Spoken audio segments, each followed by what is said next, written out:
All right, today we are diving deep into a really intense 1982 sermon from Myung. He gave this speech on a holiday called True Parents' Day, and wow, it paints a pretty dramatic picture.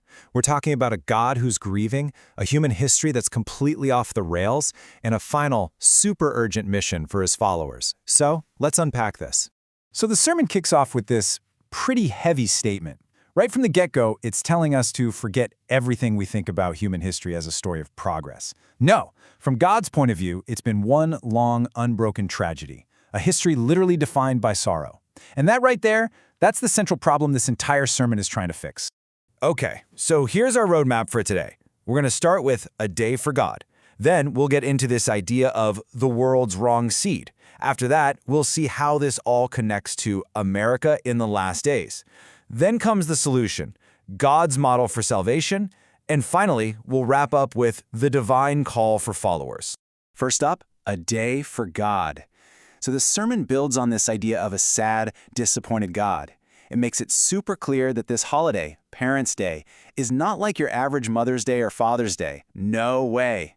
To really get what it's about, you have to look at it from heaven's perspective, not our own. And this leads to a whole new way of thinking about the word celebration. The sermon says a real celebration is all about returning glory to God. But here's the twist. Because humanity is supposedly so far from God, all of our celebrations, our birthdays, our national holidays, you name it, they haven't brought God any joy. In fact, in this view, they've actually they've pierced God's heart and made him feel even more alone.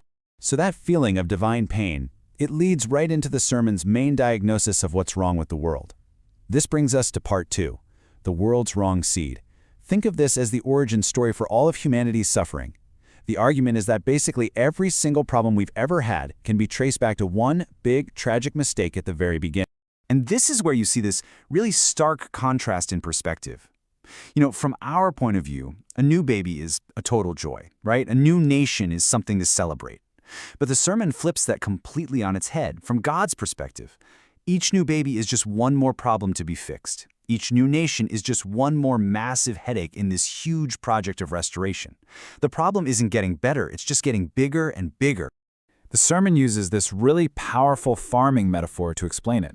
It says that because the original seed of humanity was planted in a sinful way, this is a reference to the fall in the Garden of Eden, then the fruit that grows from it is also going to be sinful. It's just simple logic. And the time when all that fruit finally gets ripe, well, that's what the sermon calls the last days. Which of course leads to the next big question. If this sinful fruit is finally ripening, where is it all going down? Well, the sermon has a very specific answer, and that brings us to section 3, America in the last days. It points the finger directly at 1980s America as the absolute epicenter of this whole crisis. And it gets really specific about the symptoms of this crisis in America.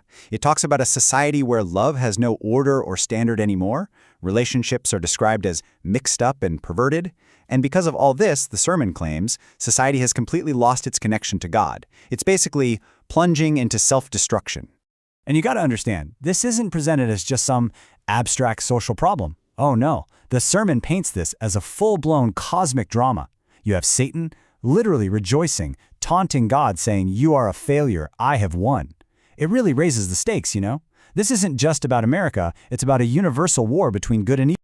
Okay, so if things are that bad, if it's a cosmic war and God is losing, what's the solution? Is there any hope? Well, just when it seems most hopeless, the sermon pivots. And that brings us to section 4, God's model for salvation. There is a divine answer. This sermon literally asks this question. It says, the moment for fire and brimstone is here. So at the very last second, how can we possibly save mankind? It's this super dramatic, urgent question, and it's meant to make you lean in and wonder, yeah, how? And here's the answer. And it's probably not what you'd expect. Instead of fire and brimstone, the solution is education. It's love. The sermon says God has to create a kind of perfect little model, a microcosm of a perfect world that the rest of us can just copy. We see it, we learn from it, and we replicate it to save ourselves. So what exactly is this model world? Well, according to the sermon, it's the Unification Church itself, the whole movement, and at the center of it are the true parents. That's Sun Myung Moon and his wife. They're presented as basically a new Adam and Eve, and their movement is the living, breathing template for how to build a perfect family, a perfect nation, and a perfect world, all centered on God. Okay, which brings us to the final and maybe the most important part. We have the problem and we have the solution. So, what now? This is where the sermon gets really personal and turns to the followers. What is their specific job in all of this? This is section 5, the divine call. So the message to the followers is pretty intense. They're told, you are not just church members. You are soldiers. You are on the final front line of this ultimate battle between good and evil. I mean, can you imagine? This language frames what they're doing as something of just massive historical importance. And their path is laid out in these 4 clear steps. First, they have to confront and defeat evil, not just run away from it. Second, they have to prepare a real, literal dwelling place for God here on earth. Third, they have to be ready to endure all kinds of persecution and accusations. And finally, the big one. Their goal is to save the nation and the entire world. Now, this is where things get really interesting psychologically.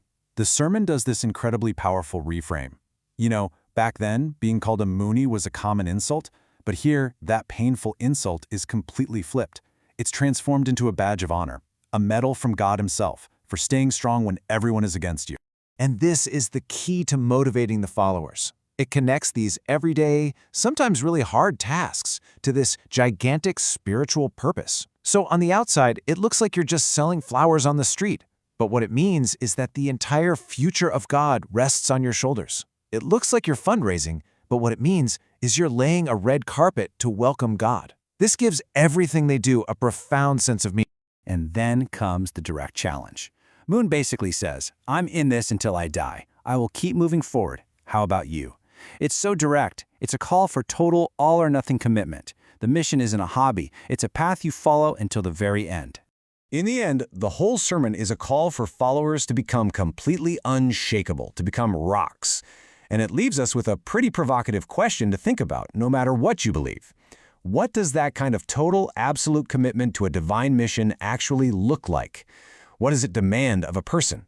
It's a huge question about faith, sacrifice, and what happens when someone feels they've received a divine call.